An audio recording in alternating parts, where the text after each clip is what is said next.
Good morning बच्चों।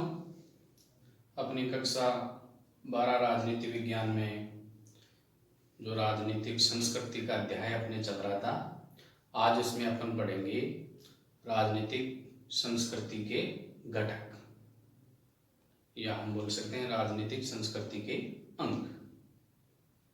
तो देखते हैं बच्चों,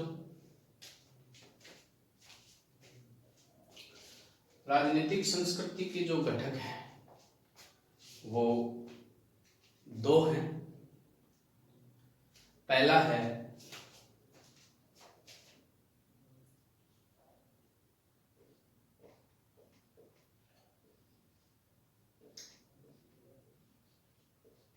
अभिमुखीकरण,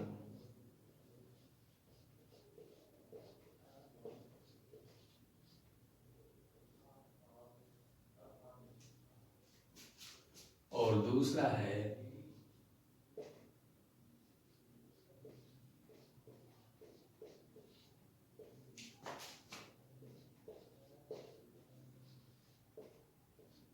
राजनीतिक विषय।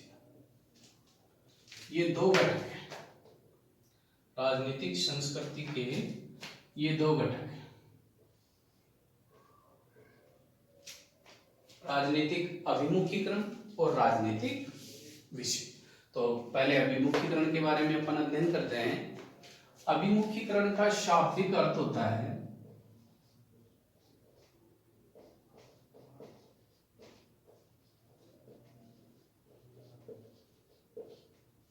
और वो है प्रवृत्ति या झुकाव।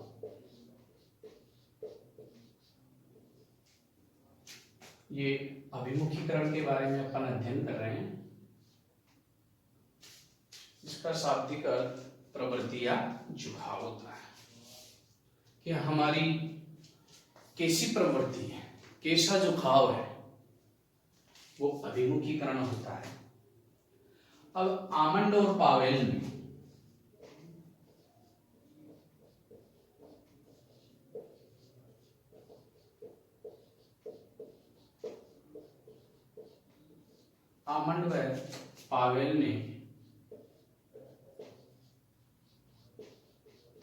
अभिमुखीकरण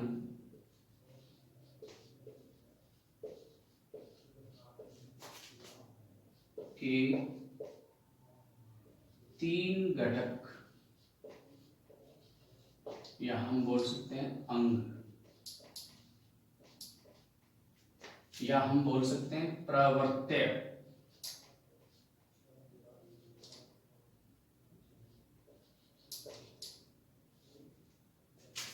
ये बताए हैं। आमंड व पावेल ने अभिमुखीकरण के तीन घटक या अंग या प्रवर्त्य बताए। अब ये तीन जो अभिमुखीकरण के प्रकार है या घटक है वो हैं, पहला है अपना ज्ञानात्मक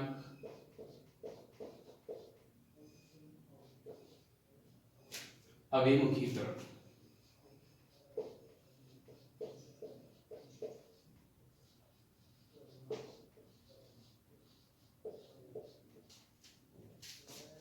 दूसरा है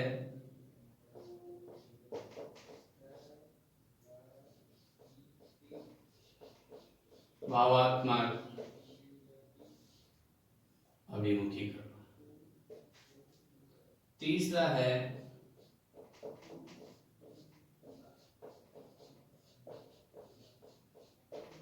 मूल्यांकनात्मक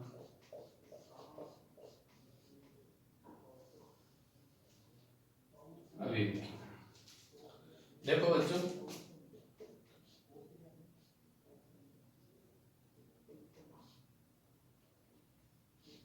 ये तीन अभिमुखीकरण के घटक हैं। ये क्या होते हैं? आमंड व पावेल ने बताया। ज्ञानात्मक अभिमुखीकरण का तात्पर्य है कि राजनीतिक जो विषय हैं उनके प्रति ज्ञान एवं उनके अस्तित्व के प्रति सजगता। जो राजनीतिक विषय हैं उनके प्रति ज्ञान एवं उसके अस्तित्व के प्रति सजगता, वो ज्ञानात्मक अभिमुखीकरण होता है। तो ये एक प्रकार से झुकाव हो गया ज्ञानात्मक। दूसरा है भावात्मक अभिमुखीकरण।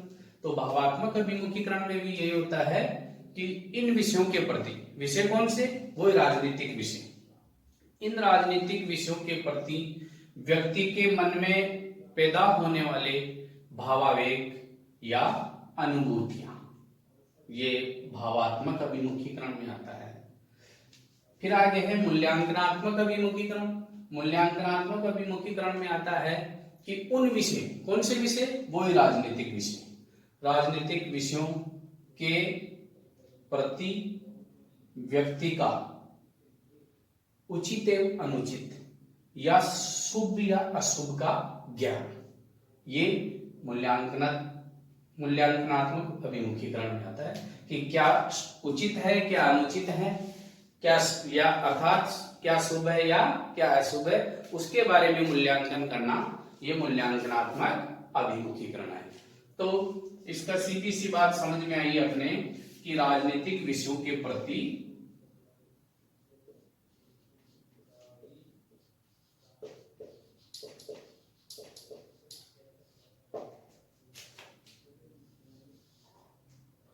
राजनीतिक विषयों के प्रति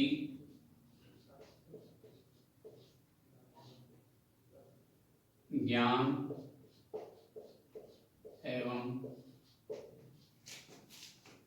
अस्तित्व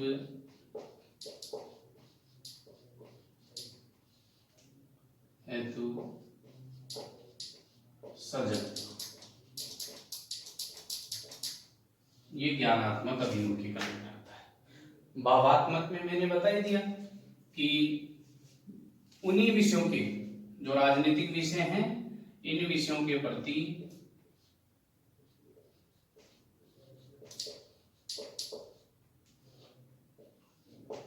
या इन विषयों हेतु भावावेग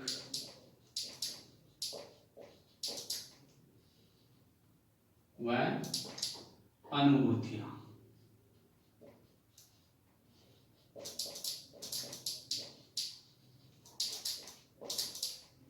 और मूल्यांकनात्मक में है इन्हीं विषयों के प्रति, राजनीतिक विषयों के प्रति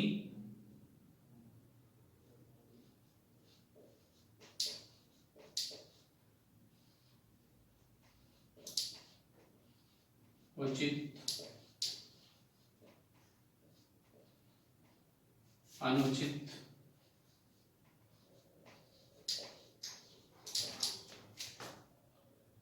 या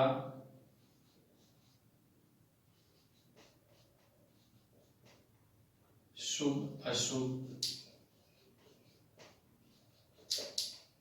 का मूल्यांकन।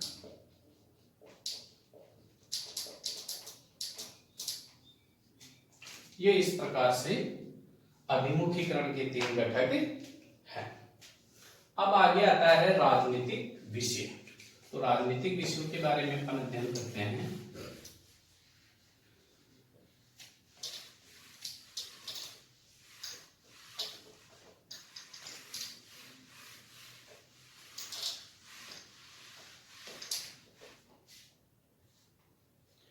अब ये जो राजनीतिक विषय हैं,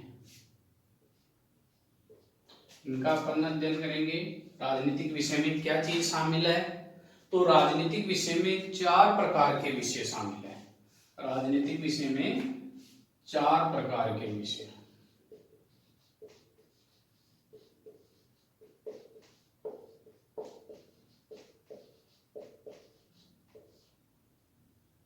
ये 4 प्रकार के विषय कौन कौन से होते हैं, वो मैं इनके नाम बताऊंगा आपको। पहला है राजनीतिक व्यवस्था।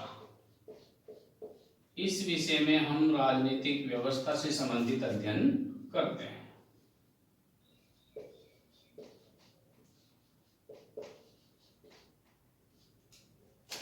राजनीतिक व्यवस्था से संबंधित अध्ययन होता है।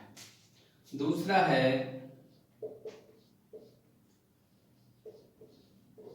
राजनीतिक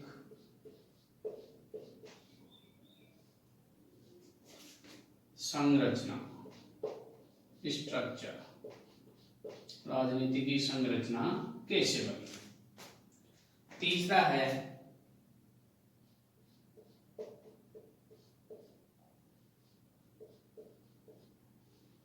समस्याएं एवं नीतियां।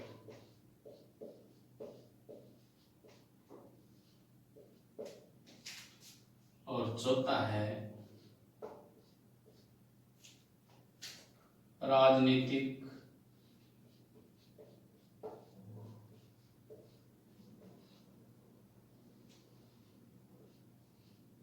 कर्ता के रूप में व्यक्ति। इसके बारे में अध्ययन होता है। ये 4 प्रकार के विषय राजनीतिक विषय में शामिल होते हैं। पहला है अपना राजनीतिक व्यवस्था, जिसमें व्यवस्था का अध्ययन होता है। दूसरा राजनीतिक संरचना है। तीसरा समस्याएं एवं नीतियों के बारे में अध्ययन होता है। और चौथा है राजनीतिक कर्ता के रूप में व्यक्ति, इसका अध्ययन होता है। तो ये राजनीतिक संस्कृति के जो घटक हैं, जो प्रवृत्ति हैं, जो अंग है, उनके बारे में अपन ने पढ़ा कि राजनीतिक संस्कृति के 2 अंग है या 2 घटक है, अभिमुखीकरण और राजनीतिक विषय। अभिमुखीकरण के 3 घटक या अंग हमने पढ़ा, ज्ञानात्मक, भावनात्मक और मूल्यांकनात्मक। ये राजनीतिक विषय में 4 प्रकार की चीजें आती है, ये होती है। इस प्रकार ये